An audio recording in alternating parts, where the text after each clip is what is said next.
રામાયણ કોણે લખી હતી? વાલ્મીકી ઋષિએ. રામ ભગવાન ક્યાંના રાજા હતા? અયોધ્યા. રામ ભગવાનના પપ્પાનું નામ શું હતું? રામના પપ્પાનું નામ દશરથ રાજા. રામ ભગવાનના મમ્મીનું નામ શું હતું? કૌશલ્યા માતા. રામ ભગવાનના ભાઈઓનું નામ શું હતું? લક્ષ્મણ, વરાળ ને શત્રુઘ્ન. રામ ભગવાનના છોકરાનું નામ શું હતું? રામ ભગવાન છોકરા લવકુશ. લવકુશના મમ્મીનું નામ શું હતું? સીતા માતા. સીતા માતાના બાળપણનું નામ શું હતું? જાનકી. સીતા માતાના પપ્પાનું નામ શું હતું? જનક રાજા. જનક રાજા કયા દેશના રાજા હતા? મિથિલા નગરી. પછી સીતા માતાના મમ્મીનું નામ શું હતું? સુનૈના. પછી રામ ભગવાનને કેટલા વર્ષનો વનવાસ મળ્યો હતો? 14. વનમાં કોણ કોણ ગયું હતું? રામ, લક્ષ્મણ અને સીતા માતા.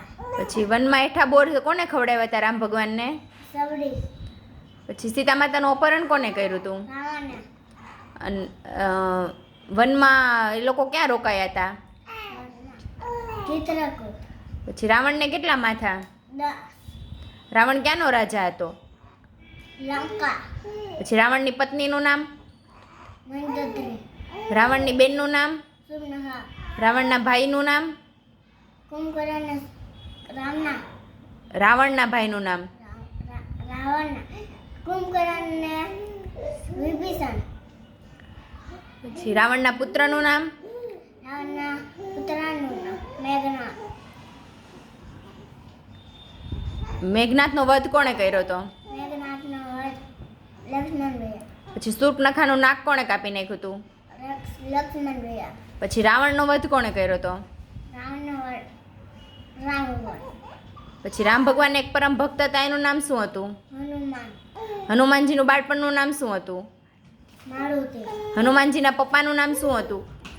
કેસરી દાદા. હનુમાનજીના મમ્મીનું નામ શું હતું? અંજના માતા. પછી નાનપણમાં હનુમાનજી જેને ફ્રૂટ સમજીને ખાઈ ગયા હતા એ શું હતું? સુરત દાદા. પછી રામ રાવણ યુદ્ધમાં જે સેતુ બનાવ્યો તો એનું નામ શું હતું?